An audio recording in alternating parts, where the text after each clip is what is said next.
संजय उवाच दृष्ट्वा तु पाण्डवानीकम् व्यूढं दुर्योधनस्तदा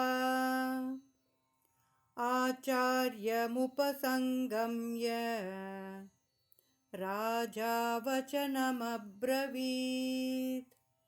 हिंदी अर्थ। संजय ने कहा, हे राजन, पांडवों की सेना की व्यूह रचना का अवलोकन कर राजा दुर्योधन अपने गुरु द्रोणाचार्य के पास जाकर वार्ता कर रहे हैं।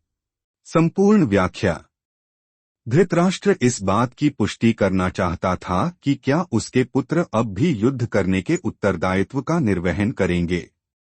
संजय धृतराष्ट्र के इस प्रश्न के तात्पर्य को समझ गया और उसने ऐसा कहकर कि पांडवों की सेना व्यूह रचना कर युद्ध करने को तैयार है, यह पुष्टि की कि युद्ध अवश्य होगा।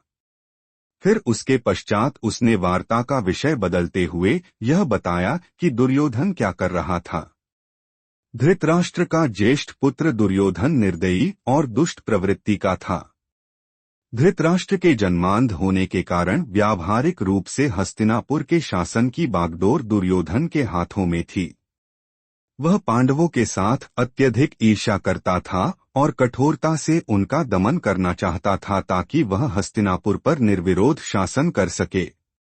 उसने यह कल्पना की थी कि पांडव कभी भी इतनी विशाल सेना एकत्रित नहीं कर सकते जो उसकी सेना का सामना कर सके। किंतु अपने आकलन के विपरीत पांडवों की विशाल सेना को देखकर दुर्योधन व्याकुल और हतोत्साहित हो गया। ऐसे में दुर्योधन का अपने गुरु द्रोणाचार्य के पास जाना यह दर्शाता है कि वह युद्ध के परिणाम के संबंध में भयभीत था। वह द्रोणाचार्य के प्रति अपना आदर प्रकट करने का ढोंग करते हुए उनके पास गया, किंतु वास्तव में वह अपनी चिंता को कम करना चाहता था।